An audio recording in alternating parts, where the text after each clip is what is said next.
belajar istilah kita. Alif ya. Sesar. Garis suara.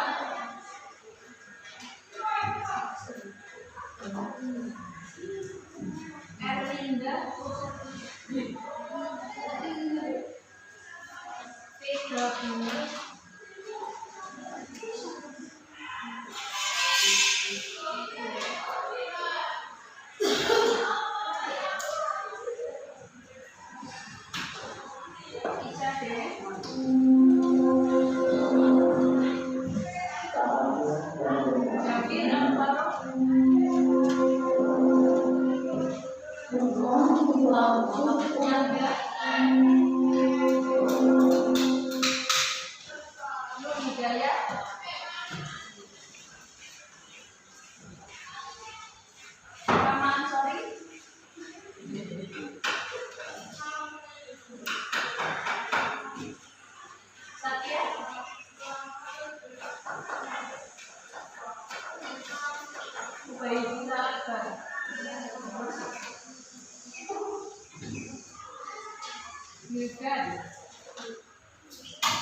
Kita masuk ke bab 3, klasifikasi materi dan perubahannya. Kemarin kita sudah membahas mengenai unsur senyawa dan campuran. Kita kemarin bahas apa? Unsur senyawa dan campuran. Hari ini kita membahas mengenai, bisa baca ini, pemisahan campuran. Silakan dibuka bukunya halaman 110.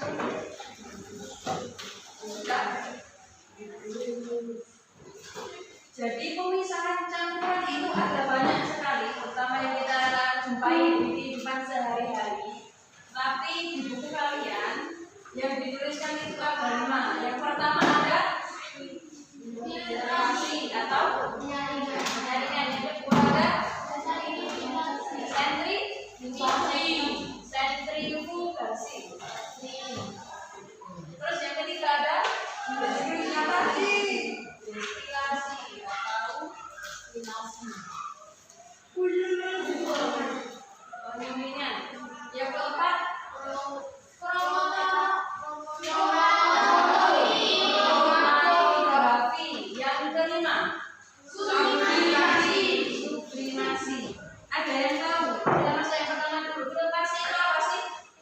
Penyaringan. Filtrasi adalah penyaringan. Berarti kalau penyaringan yang dipisahkan itu apa dan apa?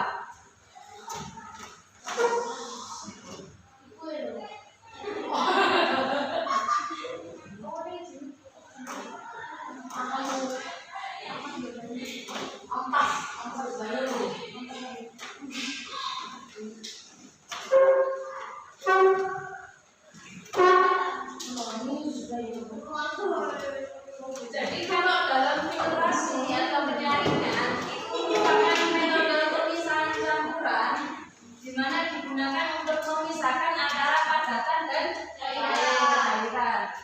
Misalnya ada yang tahu contohnya padatan dan cairan.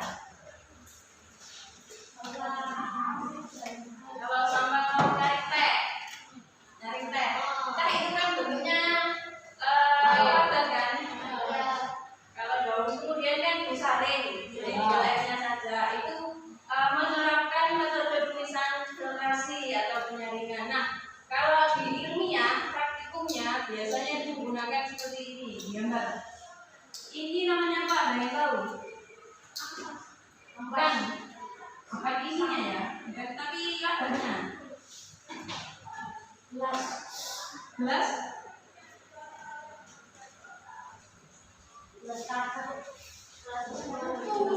Beker gelas.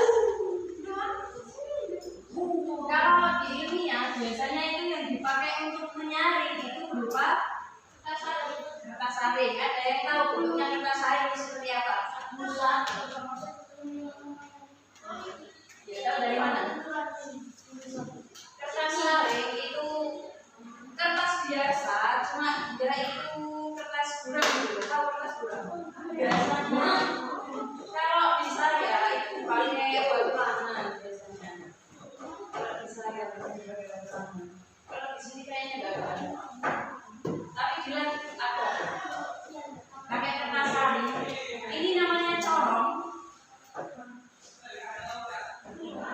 Jadi beker gelas diletakkan corong di sini. Kemudian di atas corong itu dikasih kertas saring. Gunanya kertas saring mungkin nyaring. Kemudian kalau sudah itu tinggal dimasukkan campuran padatan dan cairan. Nah, ketika nanti dituangkan, maka antara cairan dengan padatan akan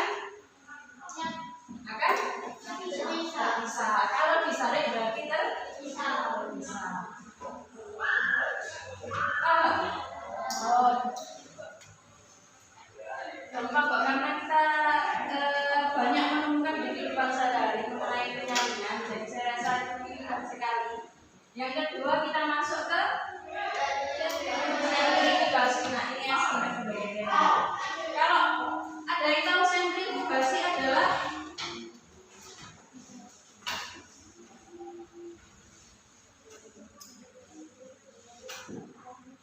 apa?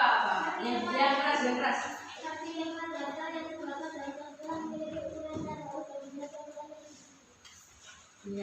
Jadi campurannya di sini itu sama.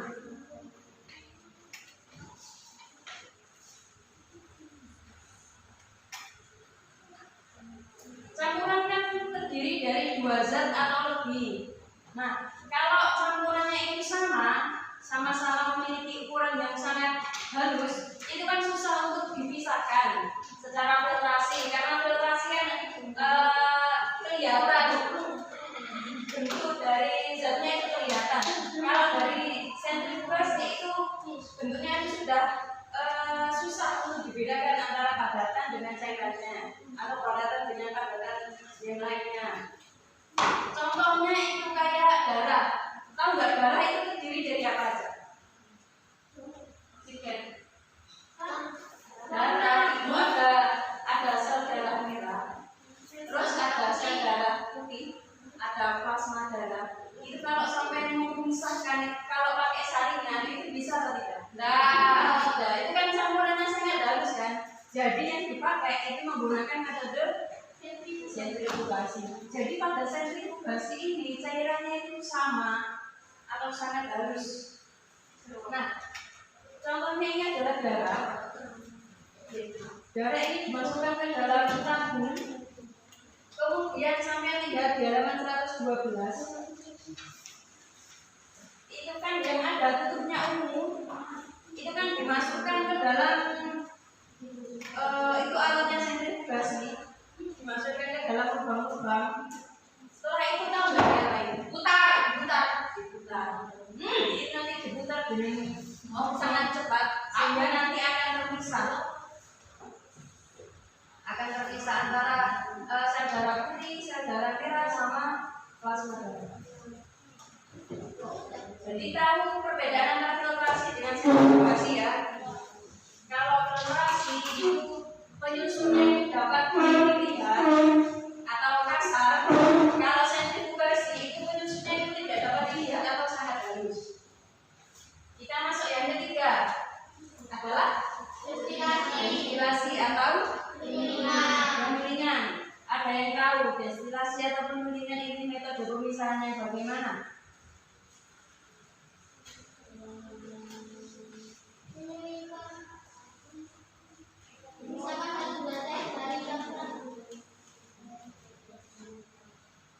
Benar ya. Jadi destilasi itu dia sama-sama air, campurannya dia sama-sama air. Kalau dia sama-sama air kan tidak bisa disaring. Bisa, tapi nanti kan hasilnya sama.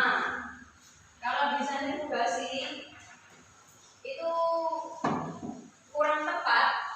Jadi kita memakai destilasi. Nah, di destilasi ini itu didasarkan pada titik didih dari cairan yang sedang diamati atau yang akan dipisahkan. Misal, ini campuran A dan B, cairan campuran A dan B. Kita mau memisahkan A dan B. Kita mau memisahkan A dari B. Memisahkan itu.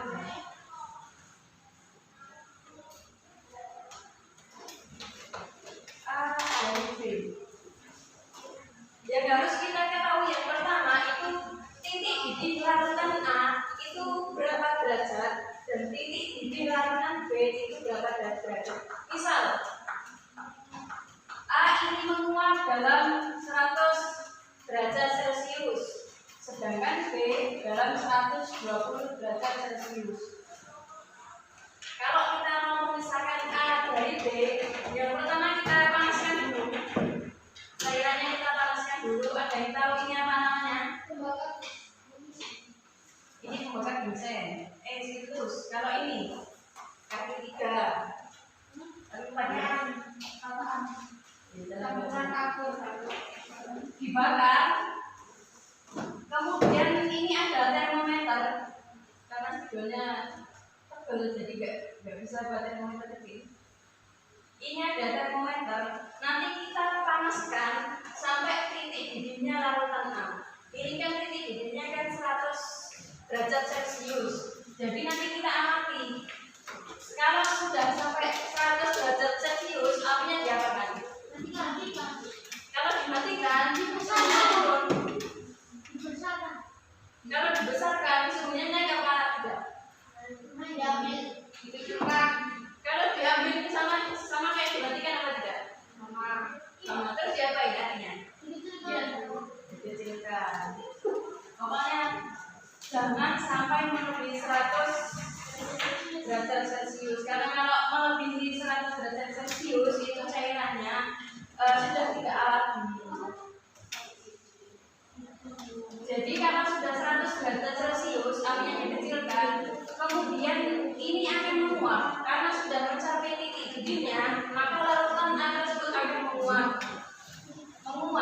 Itu masuk ke dalam sini dan akan menetes di sini. Jadi yang ada di sini itu sudah menjadi larutan A saja.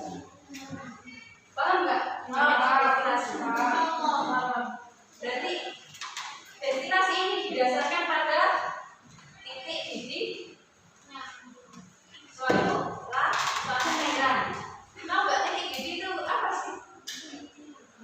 Titik didih itu apa ya?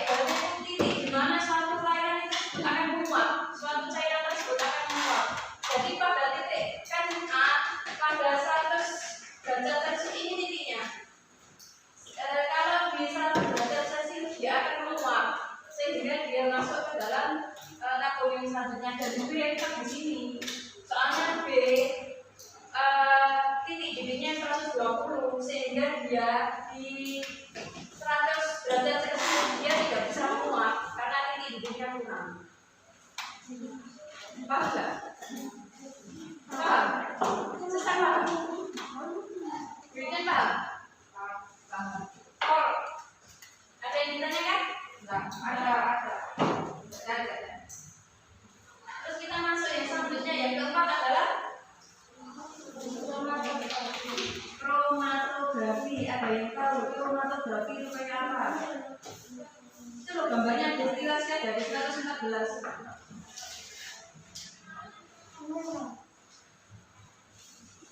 Di atasnya kromatografi. Itu secara ilmiah itu juga jelek ya. Yang keempat kromatografi. Ada yang tahu kromatografi itu pemisahan campuran yang bagaimana? Dari gambar ini.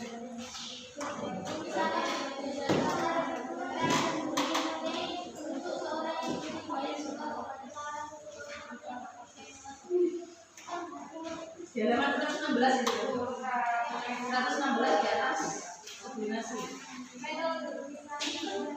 Dasar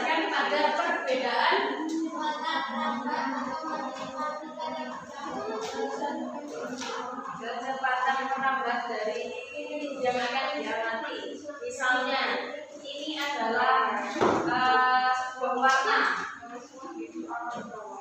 Jadi, pernah sampean itu mencampurkan warna hijau dan biru dan kuning.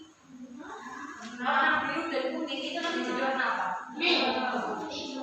Warna hijau.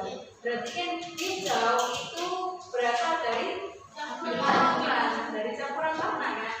Nah, bagaimana kita bisa memisahkan warna tersebut? Itu salah satunya menggunakan kromatografi.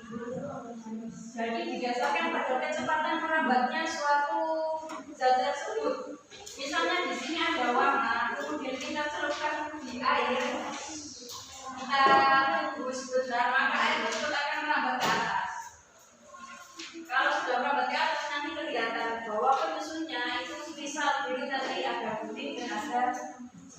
Jadi kromatografi didasarkan pada kecepatan merambatnya. Dan kan warna ini nanti merambat sehingga kelihatan dari sudut. Paham nggak?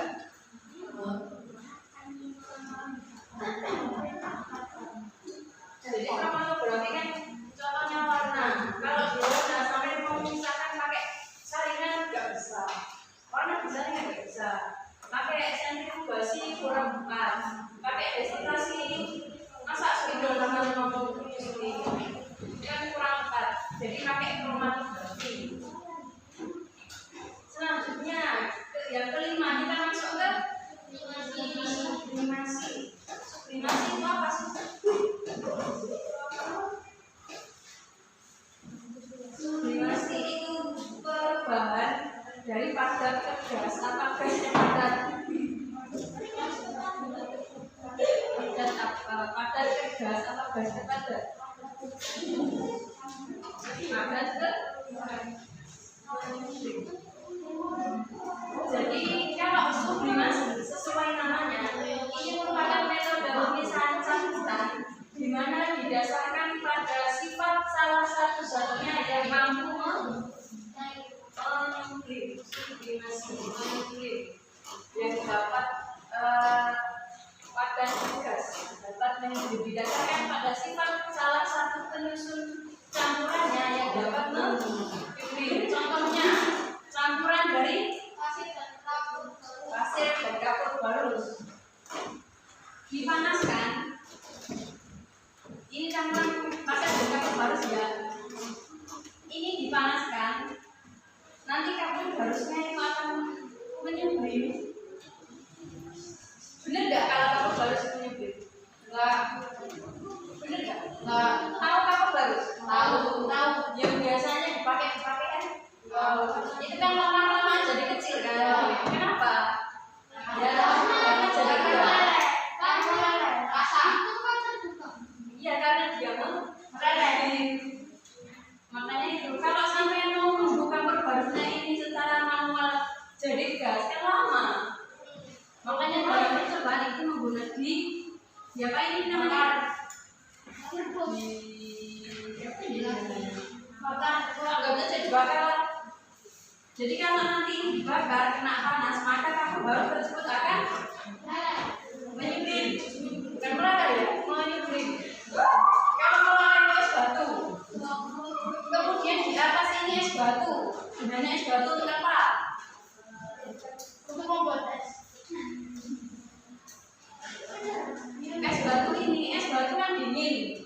Kalau dingin biasanya kan bisa membekukan. Jadi kalau ini kan ditutup kemudian dikasih es batu supaya uapnya nanti ke atas dan balik lagi jadi padat. Kapur barus yang menguap itu jadi padat lagi.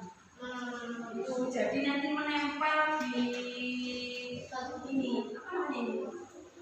Di baliknya bisa ini pakai piring, di baliknya piring. Kalau ini nggak ditutup, kan otomatis kapur barusnya kan hilang menguap kemana-mana. Jadi kan tidak bisa diamati. Kalau mengamati, ya ini ditutup. Kalau sederhananya biasanya itu pakai panci nanti sana kasih campuran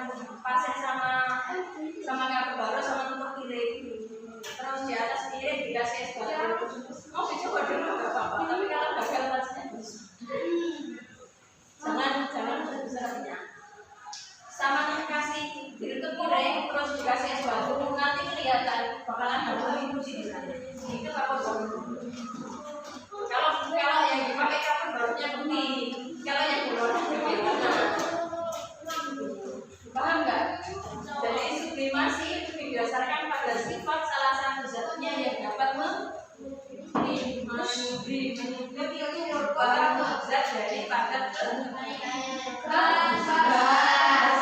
kalau padat kecari namanya.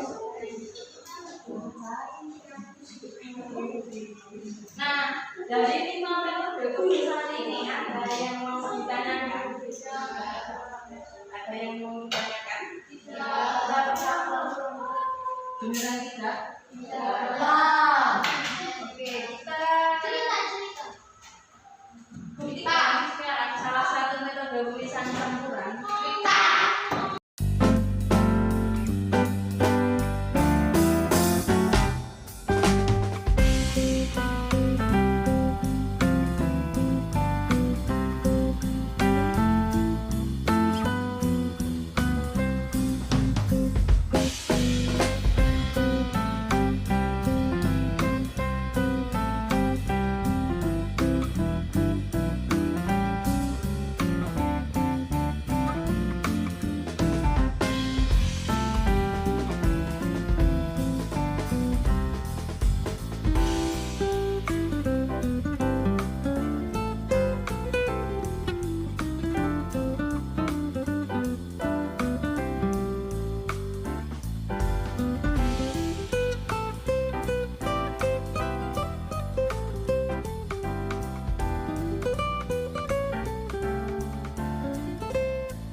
Kira-kira yang terjadi pada tisu tersebut apa?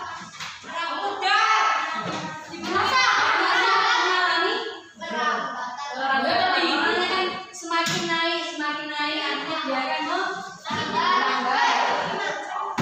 Berarti kalau melambat, apakah ini termasuk ke dalam pemisahan campuran? Apakah masuk ke dalam metode pemisahan campuran? Masuk. Pemisahan campuran apa namanya? Kromatografi. Kenapa kok masuk ke dalam pemisahan campuran kromatografi?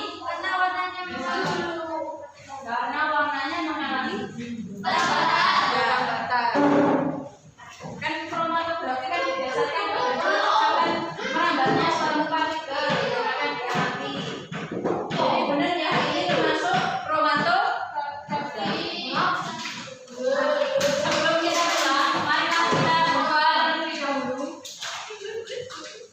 Bismillahirrahmanirrahim. Oke, kurang lebihnya saya mohon maaf. Silakan belajar untuk pertemuan selanjutnya setelah pemisahan campuran kita bahas mengenai perubahan fisika dan kimia. Silakan belajar di rumah ya, belajar pokoknya. Terima kasih untuk hari ini. Saya tutup. Wassalamualaikum warahmatullahi wabarakatuh.